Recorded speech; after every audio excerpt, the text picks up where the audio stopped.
afternoon to you all. I'm Saxena, Managing Director, Delhi Tourism. And this is my privilege to be here as a speaker on PPP projects in tourism sector.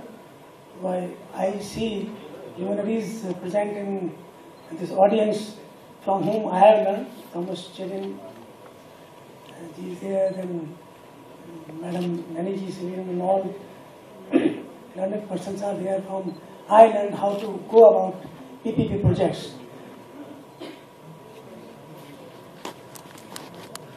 What I have learned from PPP things that the whole scenario, the whole thinking, mind has to be set differently when at least the government takes up PPP projects. In the past, outsourcing or contract or other things were in vogue, and in government sector, whenever we give a contract to some person, you run our canteen, you run this and that, there is directly and indirectly, whether we admit or not, we have to confess that there is a relationship of master and servant. We always treat the private party as if he will be running around on our directions. But the concept has to change.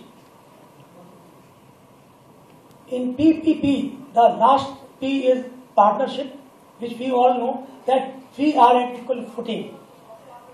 I have observed that in most of the cases, initially when Planning Commission took up the PPP and gave emphasis, it was thought that whether the private sector is to be treated as partner, particularly in lower projects. In big projects of airport and shipping like Nava Sheva and other projects, of course, things were different.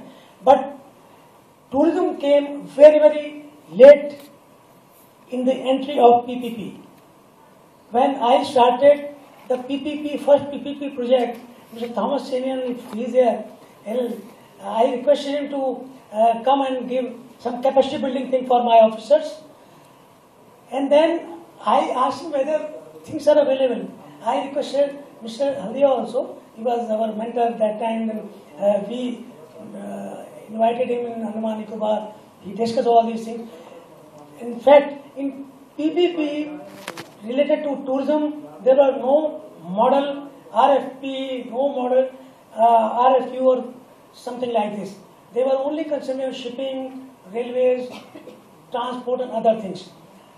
So it is my good luck that I started in almost 5-6 years back, and Yacht Marina was one of the projects in Andaman Nicobar, which is slowly coming up, and now finally concession agreement has been signed by Ministry of Tourism, Andaman Administration and the private party. So things are coming up. In Delhi tourism, we have so many projects where we have some land. Also in other sectors where we do not deal with land, but we are important stakeholder. For example, white labeling. I will be discussing this particular project later on.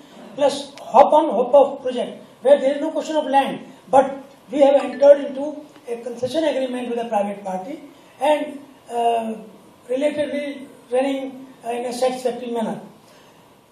I will not discuss all these things because you all know about it, what are PPP projects, but during discussion of my projects, I will draw your kind attention to some of the difficulties which we face. In fact, I have prepared my PPP presentation long back, and then I am showing slides to wherever I go so that I develop some capacity building amongst my officers with whom I am working, and also with the consultants.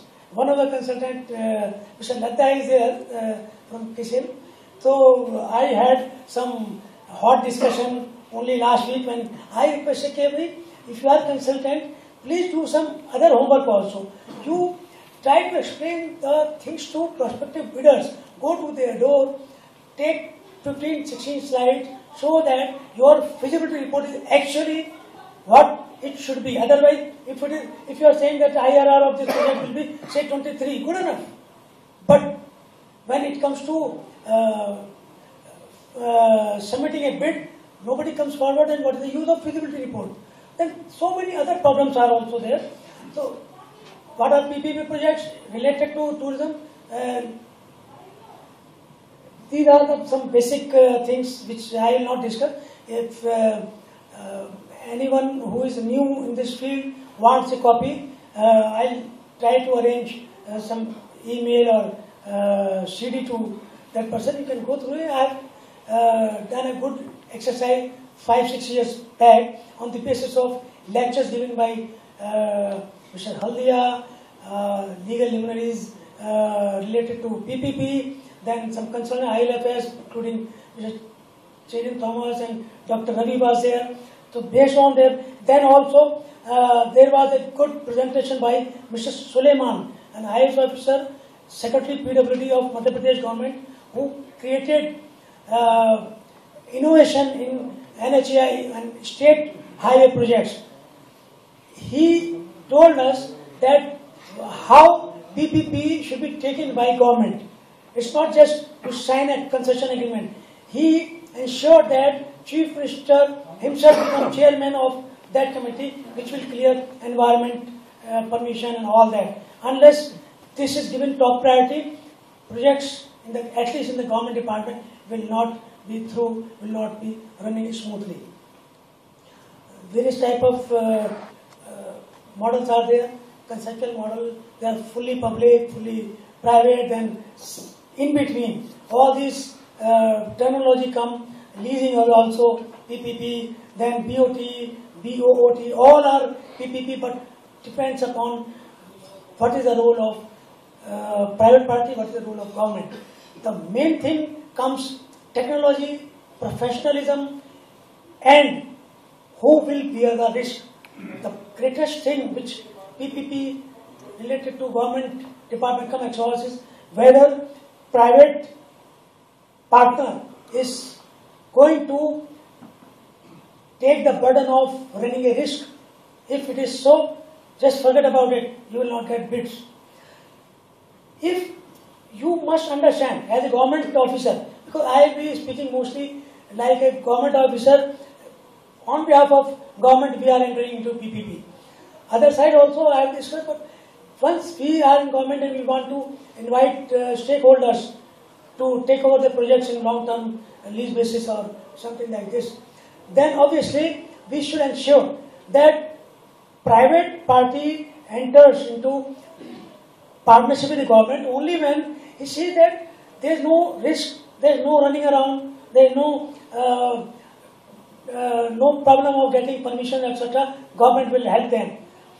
And also, there is not much risk, because if more risk is there in invest at the time when he is investing so much money and he is expecting there will be heavy risk in this investment, he will not. In that case, for example, in case where we find that this is a new project, tourism project, either in Andaman or in Delhi, where we think that we do not expect much revenue generation, and there may be risk at least for the first time when we are starting this project.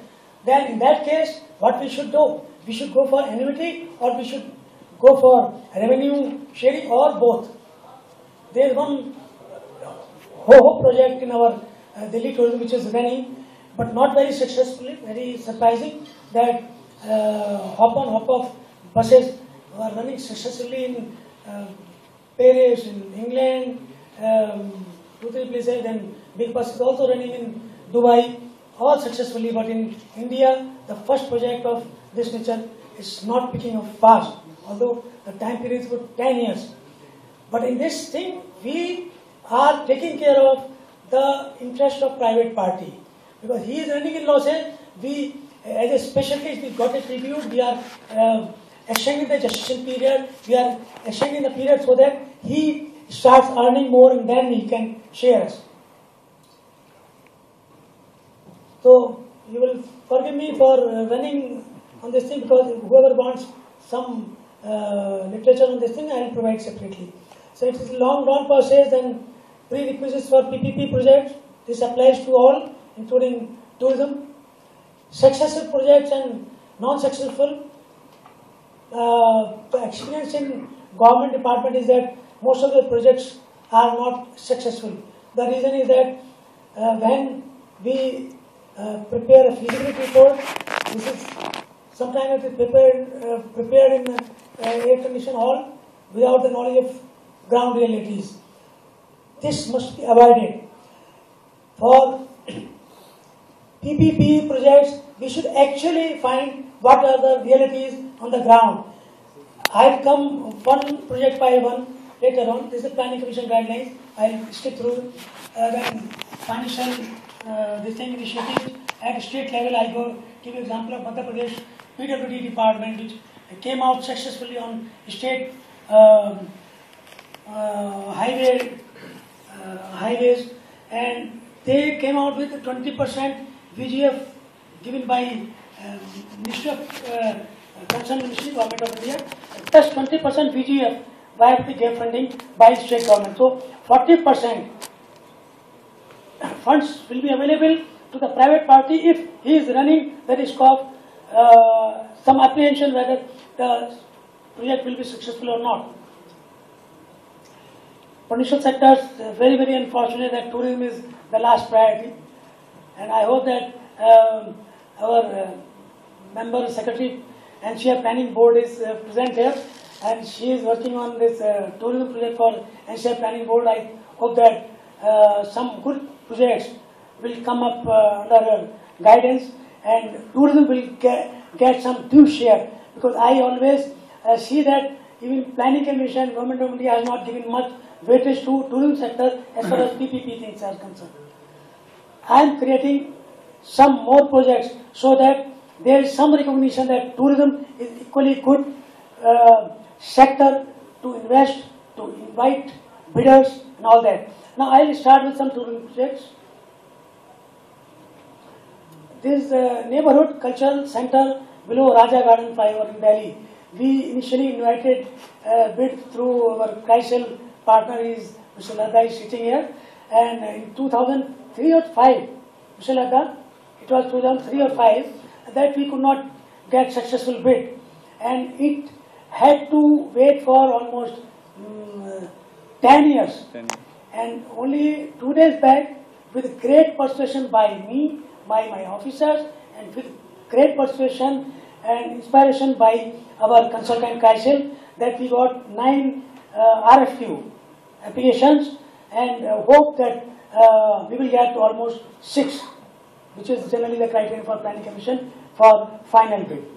So if we get 5 or 6 bids, ultimately we will make it successful. Then in this particular project, see, two types of projects are there. One is you build, operate and transfer. Another is you don't build, you only O&M, you go for O&M. So this is O&M kind of thing with slight renovation required here and there. So in this project, you might see that we have come up to 3rd or 4th year. We have kept the annuity at the lowest, because we have given him time to come out successfully for revenue generation. But he need not put the heavy investment on this project, because this is mostly O&M. We hope that we will get good bids in this particular project. Another project is Madam Jaiseelan Madam was managing director sometime back, perhaps during her period it was started. Kisan Hart was agriculture marketing board project. It failed.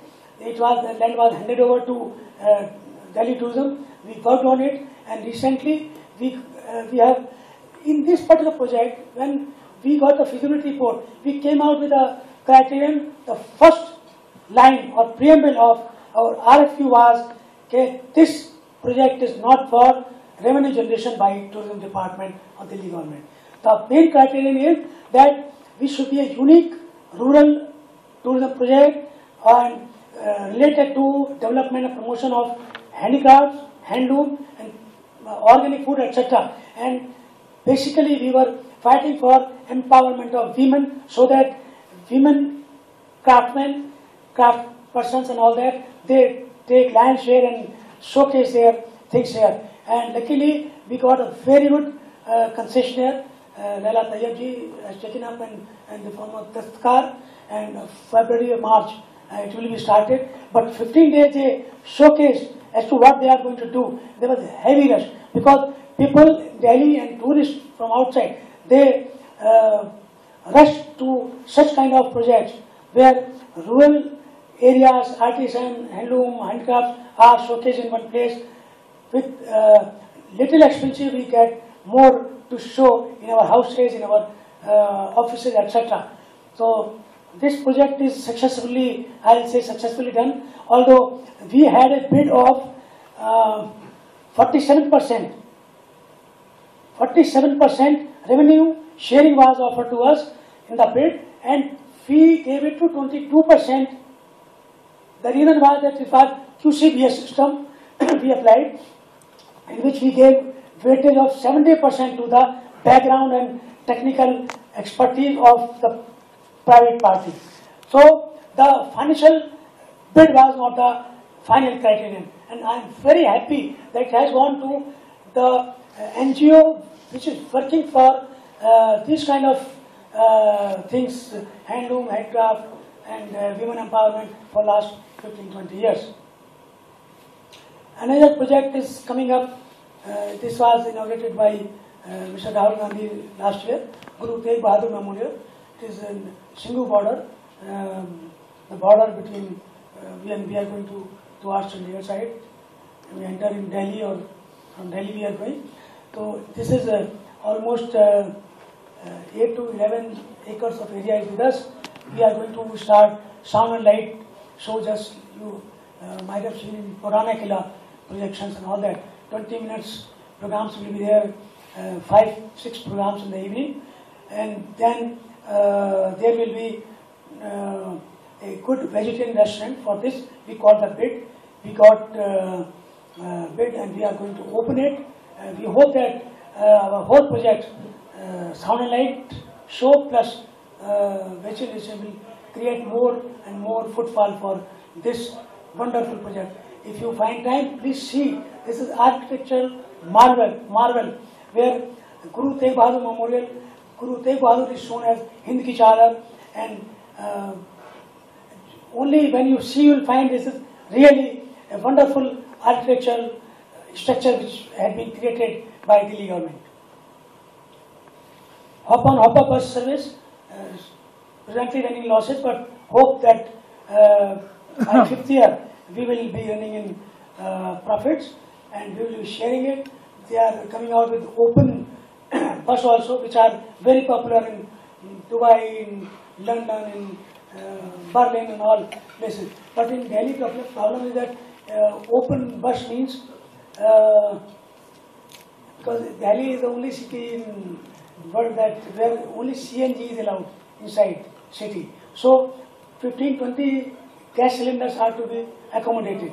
So these are accommodated on the top. So what we have asked our concessionaire, that they are in touch with Tata and other manufacturers, that you create these space for these cylinders on the ground, so that you get open space with half covered, because in June, July and August there is a rain also. So we hope that it will run successfully this season.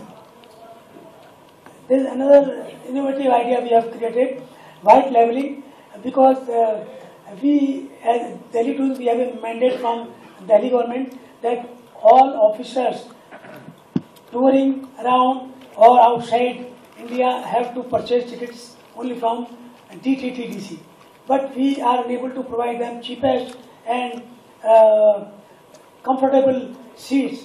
So what we are doing now, we want to involve private party to apply, maybe yatra.com, Make My Trip, or any other, you name, any good travel agent, and they will create a white label on behalf of Delhi Tourism. When you enter Delhi Tourism, because we are having 5,000 to 6,000 hits of our website, Delhi Tourism, per day.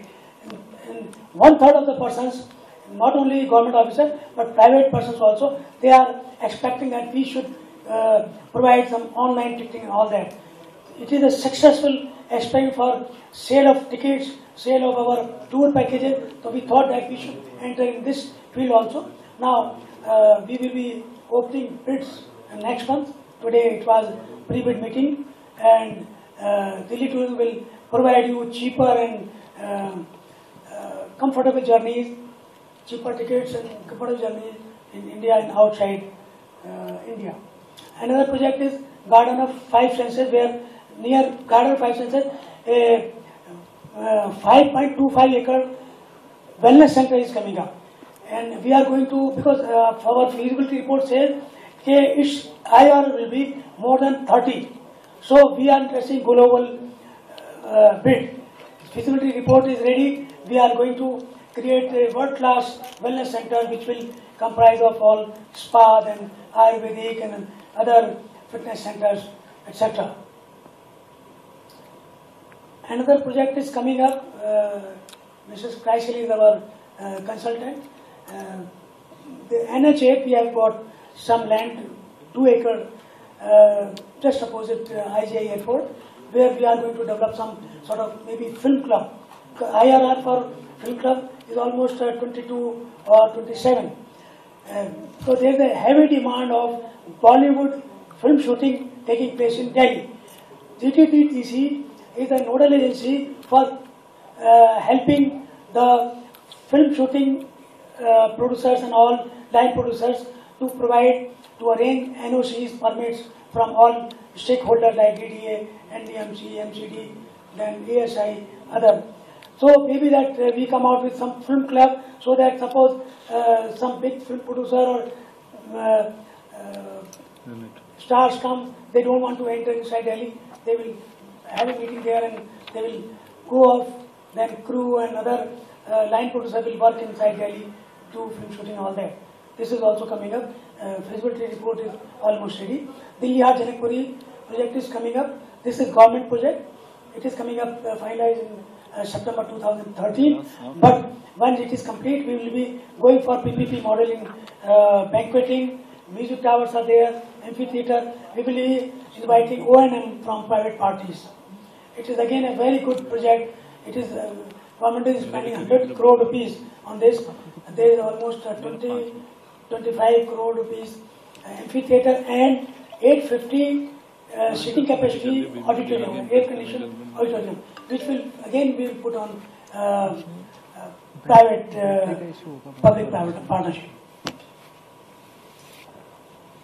We have another property in Uttarakhand, Nandprayag. Our feasibility report is ready. We will be in search of some private partner who can build. This time they require some construction also. They will construct and then run it on behalf of DTTDC, and we will share the revenue. Of course, if feasibility report suggests, we will charge some annuity also. Janakpuri, we have properties in the name of Coffee Home. Connaught Place Coffee Home, you know, Baba Kharat Singh Mart is working. This is the success story for senior citizens, youth, politically affiliated persons who can sit there just like you are sitting and gossip during having a sip of coffee. Now we have got land for Coffee Home in Janakpuri and IP extension. So we found that this is not a successful venture where we can construct, where private party will construct and run it, because there are not much profit envisaged in this. So what we have decided, our board has decided that you build and then invite private partner for O&M. So for next year it will also come up for bidding. So these are the good opportunities for investors. Signature Bridge is coming up, and with Signature Bridge, when it gets completed by June 2014, it has become late because of environmental clearance and other things. Things are delayed, otherwise it would have been ready by December this year only. But 154 meter pylon will be visible by September or October this year only. After completion of this phase in June 2014, there is a plan for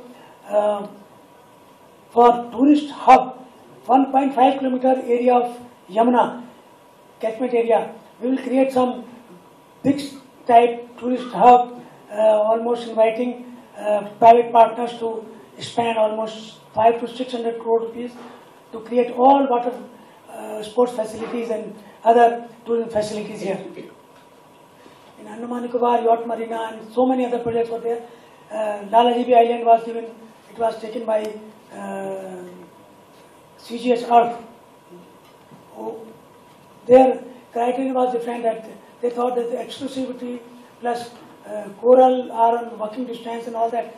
So after a wonderful feasibility report, we went in the bid and got very successful bidder for this purpose. So now other things are almost related to PPP, how to go about it and all that. I will not take much time, but whoever wants literature, you can get the preparation of constitution for government departments. If officers are sitting, I will only say that you have to do, all bureaucrats have to do some homework in preparing a concept paper before you appoint a consultant. Unless you develop concept paper, what is the mind where you want to take the help of consultant, you have to work, and only then on your guidelines the consultant will work. Otherwise, there will be success story in IAMs and a failure story in planning commission, whether it is Nava Shiva or whether it is ILFS, this Noida told me. So we have to do a perfect study of this thing, get actual feasibility report which indicates the actual thing on the ground, so that we can assess a possible IRR in future. Are you concerned? All these I will just run through. RFQ, we have to prepare after where technical things are there. Where technical expertise is required, please go for QCBS system. Mr. Thomas Sayan might have told you about it. Then 70-30 ratio is kept, 70% weightage for your technical expertise. Like I told you, Nature Bazaar, we gave it to, we kept the criteria that whoever has got these qualities, the financial bid will carry only 30% weightage. All this I have done work. Then important thing, time schedule and payment schedule should be carefully drawn. For example, I have shown here that what is to be done once a consultant is appointed and you ask him to submit bank guarantee within 7 days, then feasibility report should be in 45 days or 2 months. Timeline has to be there. Sometimes our bosses say, okay, you prepare this project in 12 months. Then we have to show all these things. It is not possible, because in 6 months, this is the time chart, 6 months the RFQ will be ready and we will be floating, and it will take another 5 months. So it is not necessary that we can complete the project within 12 months. So timeline if you draw, then you can convince your bosses also, you can convince private party, you can convince other stakeholders. Then this is payment.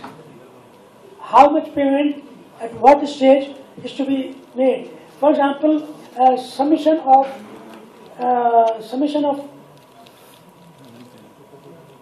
feasibility report. It should not be only submission of report, but should also be accepted. Then when we award, while writing concession agreement, we have to be very, very careful. All these factors are to be kept in view. This you have already gone through, otherwise literature is available. Escrow agreement, we agree when we enter, when we have to share revenue and we think that there might be some camouflage of accounts by the private party, then better to go for escrow agreement. Force majeure clause is very important and very well defined, because change of law.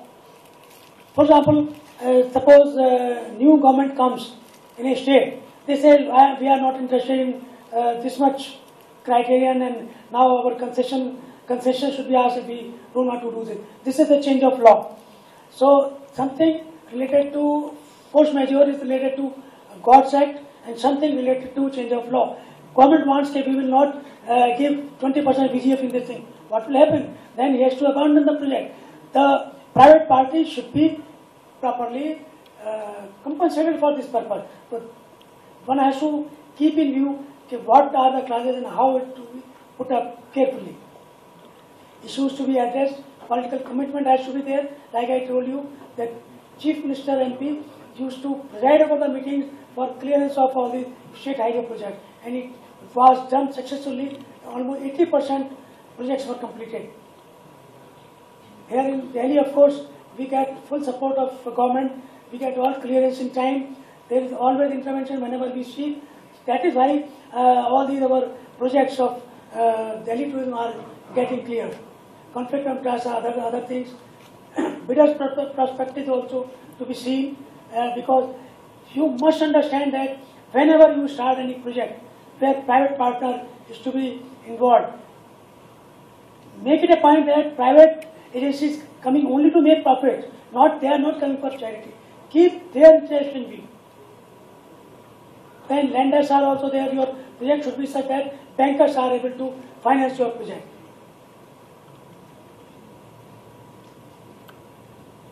Initially, when I was preparing, I forgot to ask the organizers. I thought I'll be talking before the audience who are new to this thing, but I came to know all are learned persons, so these things may not be required. Then this is one thing that you, in this project, I would like to draw that corporate finance, for example, Videocon, if wants to enter into some private partnership for some project, so it will create some project finance separately. SPV is to be created, not that whole corporate will not be involved in this thing. They will create SPV, and profit loss will be related to only that shares, equities which they have put in. These are the definitions, all technical. So my conclusion will be that some points should be clearly kept in view while preparing, getting prepared visibility report, while preparing concession agreement. The bureaucrats who are doing on behalf of government must sit with consultant. They spend day and night with consultant. Only then you will get the project as a success. Thank you very much for listening.